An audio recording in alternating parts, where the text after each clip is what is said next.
It's time now for the Democratic National Convention had its share of exaggerations, embellishments, stretching of the truth, and favorable manipulation of stats. But this ad from the Romney-Ryan campaign, a new ad, puts all of that Democratic fibbing to shame. In 1996, President Clinton and a bipartisan Congress helped end welfare as we know it by requiring work for welfare. But on July 12th, President Obama quietly announced a plan to gut welfare reform by dropping work requirements. Under Obama's plan, you wouldn't have to work and wouldn't have to train for a job. They just send you your welfare check. And welfare to work goes back to being plain old welfare. Now, normally, I take the folks to task in the biggest damn lie. But this week, President Bill Clinton, you get the honors. Republican governors asked if they could have waivers to try new ways to put people on welfare back to work. And the administration agreed to give waivers to those governors and others only if they had a credible plan to increase employment by 20%, and they could keep the waivers only if they did increase employment. Now, did I make myself clear? The requirement was for more work, not less. I am telling you, the claim that President Obama weakened welfare reform's work requirement is just not true. But they keep on running ads claiming it. You want to know why? Their campaign poster said, "We are not going to let our campaign be dictated by fact checkers." So Mitt Romney, you brought this week's. All right, Armstrong, you believe the ad is true. The facts do not agree with you. So please explain the optional fact. Well, I've written this in columns and talked about this on TV. And I understand what President Clinton has said. But in my research, and even talking to people around different states that are involved with this welfare reform, they have said that the requirements of going back to work has been drastically reduced or relaxed. So while they may have manipulated the ad, I have found in my own research that some of this, there are some facts that are involved here. Okay. Have Republican governors requested the waiver? That is also true. Okay. They're just as much as guilty as the White House. But didn't Rick Santorum stand up there at the Republican National Convention and say, that's not in the law? I'm the one who wrote it. So what in the world are these Republican governors requesting then?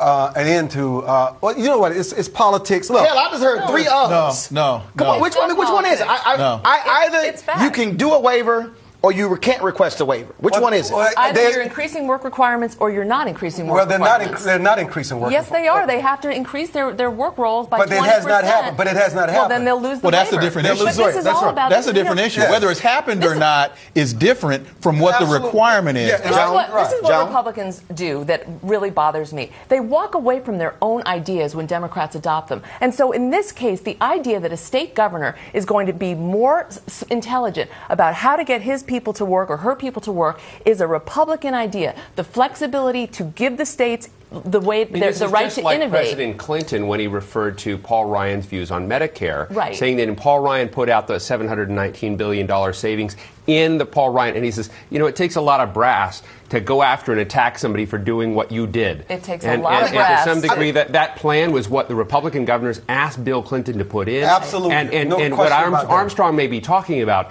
is the practice or the feel of it. But technically, that increase in work requirement is what technically allows that. So there may be a discussion here of intensity, but when it comes to the law and the facts of what that welfare reform legislation was about, I think Bill Clinton is right. What that ad says is wrong. It is a lie. No, it's misleading. And it's wrong. I would say it's misleading. No, it's wrong. Armstrong, we are not going to play. Wrong. Hold up. It says it's One a second. We're not going to play that Washington D.C. game.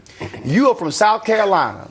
Your mama and daddy told you growing up, son, that's a lie. If you lie to me, I'm going to beat your behind. They didn't say, son, if you mischaracterize or you mislead. You're slightly misrepresenting the facts. My daddy watching right now saying, lie to me, I'm gonna whoop your behind. They fabricated the truth. Oh, there you go again. John, go ahead. I'm sorry. I don't know. Go ahead. That ad literally says that it did away with the work requirement and made it plain old welfare. And we also know that plain old welfare is code for something that was talked about in the 60s and 70s with welfare queens and young bucks buying T-bone steaks with their food stamps. Even though we know that right now in America there are more whites on welfare than any other group. Wilmer. One of the things that was a consistent theme throughout the Republican convention was leadership. Romney talked about leadership. Ryan talked about leadership. And I just published a piece called Liars Don't Lead, They Mislead.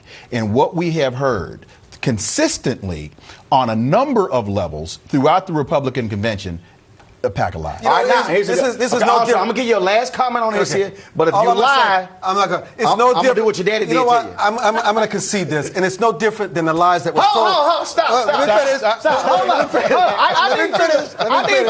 I need a wide shot. So we also repeat that again.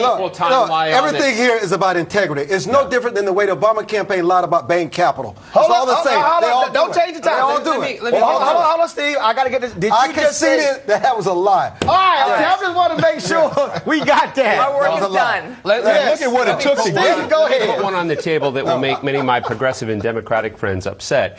The big lie I felt, even though I was in that stadium and everybody was cheering, but you're not getting real America when you're in one of these convention centers. You're getting a slice of people who want to believe.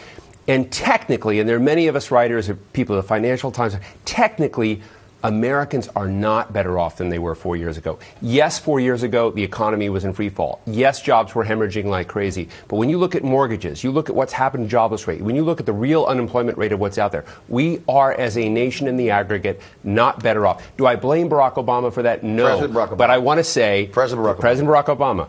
Now, 2 strikes against me here. That's not good. But my point is that I understand why people want to believe that and say that, but that assertion is technically wrong. Let me say this here. I would debate that. It is about the economy, which you're not talking about. But it is a fact. That's Obama's problem, is the economy. First of all, I got the labor secretary talking about jobs. I got a panel breaking down the jobs deal. Okay, we're talking the economy. What are you talking about? But let me say this on that point. Here's the deal. 4 years ago, we were basically flatline trying to get the pumps to hit our hearts, start the pump. We're in ICU now.